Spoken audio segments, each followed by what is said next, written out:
Selamat datang di podcast Seutas, serba-serbi UKM, UKK, dan komunitas. Halo Camabang Sri 2021, perkenalkan saya Huda yang akan mengulik lebih dalam lagi informasi-informasi mengenai UKM, UKK, dan komunitas yang ada di Universitas Sriwijaya. Nah, kali ini Huda kedatangan tamu nih dari UKM KSR PMI. Halo Kak. Halo Huda. Siapa Kak? Coba perkenalkan dulu. Oke, kesini ke mabanya ya? Iya. Oke, assalamualaikum semuanya adik-adik tercinta, adik-adik gemes tahun 2021. Perkenalkan, saya Devi Yuliantari, Komandan UKK KSR PMI Unit Unsri.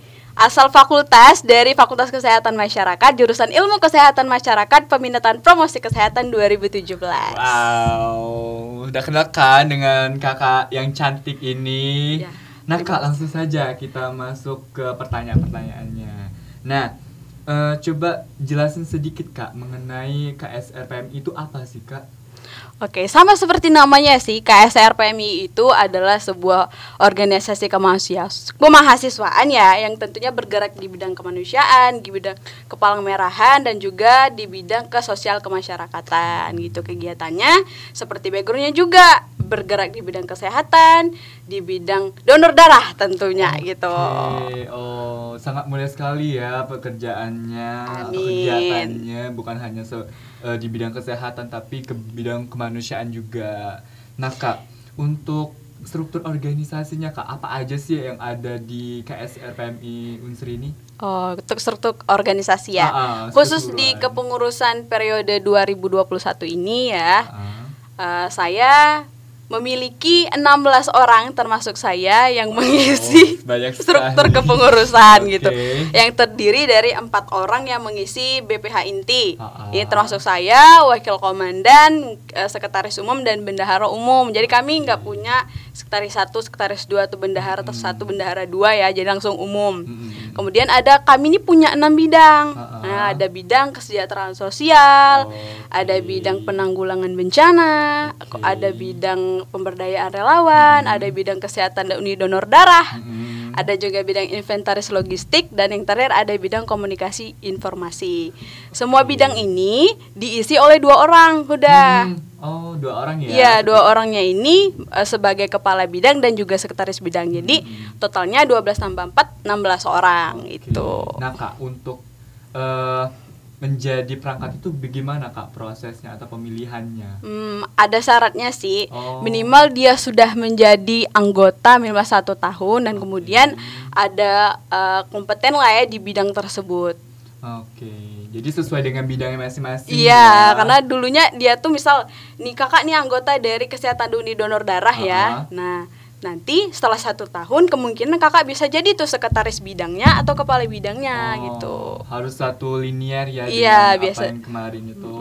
Nah Kak, sejarah singkatnya Kak, awal mula dari didirikan KSR PMI itu gimana? Awalnya ya, kalau didirikannya sih di Unsri ya, sama seperti namanya. Jadi untuk awalnya itu resminya itu tanggal 16 Februari 2016. Nah, jadi sebelum 2016, 2015 ada tuh hasil diskusi antara Kak Erwin Pertama, kenal nggak? Kak Erwin Pertama SPD, Kak Febri Walanda, ST ya, itu Kak. Kemudian Kak Alanuari, Kak Putra Astaman, dan kakak-kakak lainnya itu diskusi. Mereka nih, aduh, organisasi apa ya yang belum ada di Unsri ini gitu. Dan ternyata belum ada tuh organisasi yang bergerak di bidang kemanusiaan dan kerelawanan gitu. Ya udah deh, mereka diskusi, dan hasil diskusinya, belum ada nih KSR PMI. Dulunya tuh pernah sih ada suatu komunitas, sekarang juga masih komunitas ya, SCRT ya, SCRT. Nah itu dulunya, dan tahun dulu tuh mereka tuh vakum gitu. Dan setelah itu KSR ini resmilah diajukan ke rektorat, dan alhamdulillah pada tanggal 16 Februari 2016 tadi resmi dibentuk. Jadi KSR ini masih 5 bulan lah baru umurnya. Masih udah termasuk lama itu Kak. Gabi 91. Luar biasa Gabi. Nah Kak, untuk kegiatannya Kak, yang diadakan offline itu apa, yang diadakan online itu apa aja, Kak? Sebenarnya sebelum masa pandemi ya, jadi pandemi ini baru 2 tahun ya, selama 2021 ini. Awalnya kalau kami kegiatan-kegiatannya sama sih, donor darah pun dilaksanakan secara offline, nggak mungkin online ngambil darahnya kan. Itu diadakannya di audit biasanya, di audit atau di depan lapang rektorat gitu. Terus kegiatannya kami kan punya tuh, sebenarnya namanya adalah Kampung Relawan. Tapi seiring berjalannya waktu penyebutannya diubah jadi Desa Binaan. Jadi di sana ada berbagai kegiatan-kegiatan kami laksanakan. Contohnya kelas ceria. Kelas ceria ini kurang lebih ya mekanisme kegiatannya itu adalah penyampaian informasi atau penyuluhan kesehatan ke anak-anak yang ada di Desa Binaan tersebut. Kemudian ada juga namanya romansa.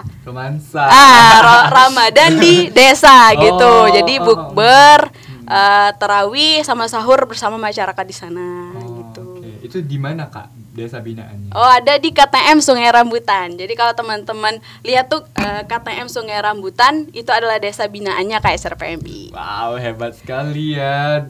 Wes gila hebat. Nah, Kak, kendala apa sih yang sering terjadi ketika Kakak misalnya ada acara online atau offline nih? Nah, kendala-kendala apa yang sering terjadi? Selain jaringan ya, karena kita tuh juga butuh, katakanlah butuh induk ya, kalau kegiatan tuh butuh juga server utama kan. Jadi di sana tuh kami ini kalau lagi online seperti ini, para BPH kemudian anggota-anggotanya kan sudah mudik semua kan, apalagi ini mendekati Lebaran kan. Benar-benar. Jadi mereka tuh di rumah masing-masing gitu. Jadi ada hanya beberapa orang, mungkin paling banyak 5 nih di Indralaya. Jadi itu kendalanya. Kader-kader atau SDM gitu sih untuk kendala secara umumnya. Oke, Kak. Nah, ngomong-ngomong proker pasti ada kan proker. Nah, proker unggulan di KSR PMI itu apa, Kak? Oke, untuk proker unggulan di tahun ini mungkin pertama kali ya ini dipaparin setelah pihak rektorat yang tahu sih. Perdana guys, perdana. Jadi ada 2 kegiatan sih, katakanlah ini kegiatan selain kegiatan internal, kami juga ada kegiatan nasional gitu. Yang mungkin di sini Kakak nyebutin yang nasional aja ya. Yang nasional ada 2. Yang pertama donor darah. Ya donor darah ini tetap offline ya teman-teman. Tetap offline. Jadi jika memang diberikan kesempatan, jadi kegiatan ini akan dilaksanakan dengan kerjasama bareng KSR yang ada di perguruan tinggi selain di Sumatera Selatan. Ada 5 provinsi berbeda lah. Itu makanya berskala nasional. Dilakukan secara serentak dalam rangka memperingati Hari Palang Merah Indonesia. Dan yang kedua, ini juga kalau Allah mengizinkan sih, ini mengadakan webinar kesehatan nasional selain juga bekerja sama dengan KSR tadi, insya Allah akan menggandeng salah satu universitas di negara tetangga. Wow, hebat. Kalau memang diizinkan sih. Wow, dan mohon bantuan serta doa teman-teman ya supaya terwujud. Hebat. Nah, Kak, pasti di KSR PMI itu ada prestasi nih, pasti banyak prestasinya. Nah, prestasi apa aja Kak yang pernah diraih? Amin ya kalau prestasi. Jadi karena ranah kita tuh sebenarnya ke masyarakatan, sosial kemasyarakatan ya, sama pemberdayaan masyarakat. Jadi untuk prestasi-prestasi sendiri sih bisa kami rasakan ya, yang bisa rasakan sampai saat ini adalah awalnya KSR PMI ini UKM. Di tahun 2018 UKM dan sekarang sudah menjadi UKK, unit kegiatan khusus gitu. Dan kemudian di tahun selanjutnya di tahun 2018 juga salah satu kepala bidang penanggulangan bencana tuh langsung turun memberikan bantuan bersama Kak Febri Walanda dan relawan-relawan yang ada di Sumatera Selatan itu ingat nggak gempa di Lombok? Iya. Nah, langsung memberikan bantuan ke sana. Itu suatu bentuk kebanggaan sih sebagai seorang relawan gitu. Benar. Dan KSR PMI juga menjadi delegasi dari KSR Unsri, khususnya Unsri itu mewakili Musyawarah Nasional Forum Komunikasi KSR se-Indonesia di Kota Makassar. Wow, jauh kali Kak. Dan tahun kemarin sih, tahun 2020, salah satu kepala bidang Kominfo itu meraih juara 3 lomba poster nasional. Wow, gitu. banyak sekali prestasi-prestasinya. Amin. Semoga udah juga ya. Amin. Nah Kak, tadi kan sudah prestasi nih, banyak sekali prestasi-prestasi yang pernah diraih. Pasti ada kan fakta menarik nih tentang KSR PMI Unsri. Apa aja Kak? Fakta menariknya ya. Yeah. Untuk kepengurusan tahun ini 16 orang itu isinya perempuan semua. Oh, gila. Isinya perempuan semua. Jadi komandannya perempuan, jajarannya juga perempuan. Walaupun tidak menutup kemungkinan salah satu jajaran itu laki-laki ya, gitu. Itu fakta menariknya. Yang kedua, kami memberikan kesempatan bagi adik-adik yang bukan dari Fakultas Kesehatan untuk bergabung. Gitu. Jadi seluruh jajaran saya itu memang sekitar 85% dari FKM ya, dari kesehatan ya. Tapi tidak menutup kemungkinan teman-teman dari FT kemudian dari FKIP bisa bergabung bersama KSR gitu. Jadi semua fakultas boleh gabung. Yap. Benar. Nah, tadi kan Kakak bilang semua pengurus itu perempuan semua. Berarti emansipasi wanita banget. Baru tahun ini kah? Karena saya jabat 2 periode udah. 2 periode kemarin periodenya 2019-2020 ya.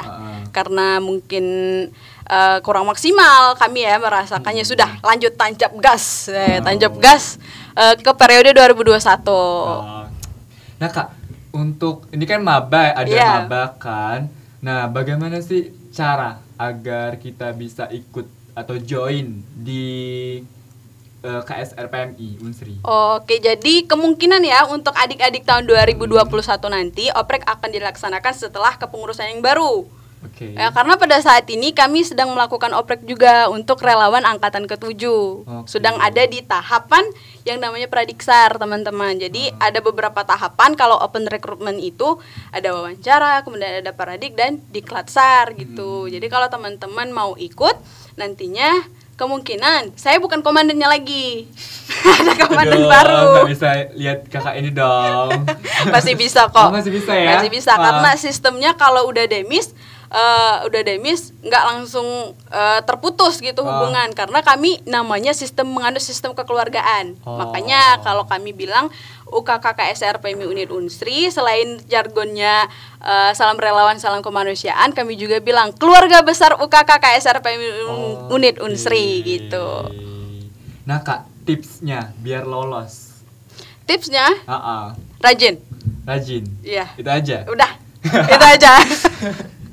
Oke, nah Kak, pasti mahasiswa baru ini kan masih bingung ya Kak. Mau joinnya itu mencari informasinya tuh di mana Kak? Kepoin IG-nya KSR PMI tentunya. Follow ya teman-teman. Jangan nggak follow. Kalau misalnya kalian mau join, silakan follow akun Instagramnya dan cari tahu apa itu KSR PMI Unsri. Nah Kak, mereka kan pasti bertanya-tanya juga nih, benefit yang kita dapatkan ketika kita join di KSR PMI. Oke, tentunya kita tuh nggak bohong ya kalau kita tuh mengharapkan benefit atau feedback dari kegiatan yang kita ikuti kan udah ya.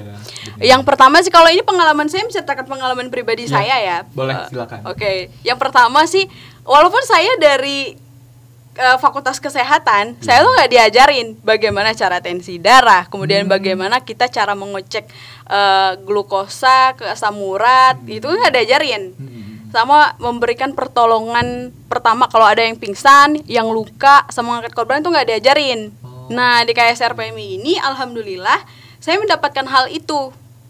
Jadi seenggaknya saya sebagai orang yang awam di dunia medis, katakanlah ya, bisa memberikan bantuan medis dasar kalau lihat kejadian itu secara langsung. Itu benefitnya. Jadi tahu ya kan, yang darinya yang belum tahu jadi tahu. Iya, benar. Yang selanjutnya, kalau kita di tingkat fakultas, kita tuh katakanlah ketemunya orang-orang itu. Nah kalau kita ikut kegiatan di tingkat universitas, kita bakal ketemu teman-teman dari FT ya, kalau FKM ini FT ya biasanya. Bener. Dari FT, kemudian dari FH, dan seluruh fakultas itu. Jadi seenggaknya relasi, aku nih banyak relasi gitu. di FISIP aku punya loh teman gitu. Bisa lah ngaku-ngaku sebagai teman. Bukan hanya sekedar di tingkat universitas tuh pasti banyak sekali teman-teman mulai dari fakultas FKIP, FMIPA dan lain-lain. Pasti juga kita mendapatkan pengetahuan juga lebih banyak dari mereka-mereka. Iya, membuka wawasan lah ya istilahnya. Kalau kita di fakultas ya wawasan kita mungkin sekitar di fakultas itu aja. Benar. Nah Kak, apa nih? Yang pernah Kakak ikuti selama di KSRPM itu apa Kak kegiatannya? Donor darah tentunya. Saya pernah donor darah ya, donor darah. Kemudian saya juga pernah ikut bakti sosial tuh bareng Hima Seperta kemarin. Hima Seperta itu di panti sosial yang ada di Gang Buntu. Nah, itu saya ikut. Kemudian saya juga pernah menjadi bagian dari tim kesehatannya KSR Unsri. Itu kemarin ikut bareng teknik geologi. Jadi tim kesehatan di sana karena yang diajak itu kan partisipannya kan anak-anak SMA sama SMP tuh, jadi butuh perhatian yang ekstra gitu untuk tim kesehatannya selain dari panitia sih. Itu sejauh ini yang saya ikuti. Nah Kak, tadi kan banyak sekali pengalaman Kakak tadi kayak donor darah. Nah apakah boleh dari fakultas lain tuh ikut ngedonor darahnya? Wih, boleh banget dong, karena target dari donor darah ini adalah Civitas Akademika Universitas Sriwijaya gitu. Jadi selain kita seluruh mahasiswa Unsri ya, juga mengajak pihak dosen, staf dan itu juga karena selain kita bisa ngedata, kita juga tuh bisa punya data kalau seandainya nih udah ada keluarga nih yang butuh darah. Jadi kita punya data tuh, bank data istilahnya, bank data. Aku mau hubungin inilah butuh golongan darah yang ini Kak. Oh iya bisa tuh. Nah Kak, bagaimana caranya Kak? Caranya donor sayang. Maksudnya tuh prosedurnya, mau daftarnya gimana? Oke. Jadi untuk kalau kami melaksanakan kegiatan donor darah, mungkin juga ada teman-teman karena KSR-nya jadi fasilitator juga, udah. Bener. Jadi fasilitator. Jadi kalau ada teman-teman dari UKM, UKK, kemudian ada juga dari organisasi eksternal yang pengen mengadakan donor darah, KSR siap membantu gitu. Mulai dari persiapan sampai ke pasca kegiatan gitu. Jadi daftar tuh, ikutin itu, nanti bakal didata dan insya Allah bermanfaat sih. Kalau niatnya udah baik, insya Allah hasilnya juga bakal baik. Pasti. Nah Kak, kan sudah beberapa pertanyaan nih. Coba closing statement. Oke, closing statement. Oke, mengutip dari seseorang yang menjadi panutan bagi kita semua, siapa itu? Bapak Anies Baswedan mengatakan, relawan tak dibayar bukan karena tak bernilai, tapi karena tak ternilai. Kece. Nah Kak, coba beri statement untuk maba nih, biar supaya ikut join di KSRPMI. Oke, jadi untuk adik-adik maba 2021, walaupun kalian merupakan angkatan online ya, masih bisa kok bergabung menjadi KSM, menjadi bagian dari keluarga besar UKK KSRPMI Unit Unsri. Maka dari itu, tetap pantau IG-nya KSR, YouTube-nya juga dan seluruh sosmednya KSRPMI. Gitu. Oke, terima kasih ya Kak. Terima kasih juga pengetahuan dan pengalaman Kakak, sharing-sharing pengalaman yang sangat luar biasa. Terima kasih banyak ya Kak. Iya, udah, terima kasih. Oke, terima kasih teman-teman. See you podcast selan depan. Oke, boleh izin pantun nggak? Oh, boleh. Oke, pantunnya harus saya hafalkan soalnya. Karena saya orang Palembang sih. Saya punya satu pantun. Oke. Makan pempek sama Syekh Mary, hilang sendal sebelah kiri. Podcast hari ini saya akhiri, sampai jumpa di lain hari. Terima kasih, saya Komandan UKK KSRPMI Unsri, pamit undur diri. Dadah. Dadah.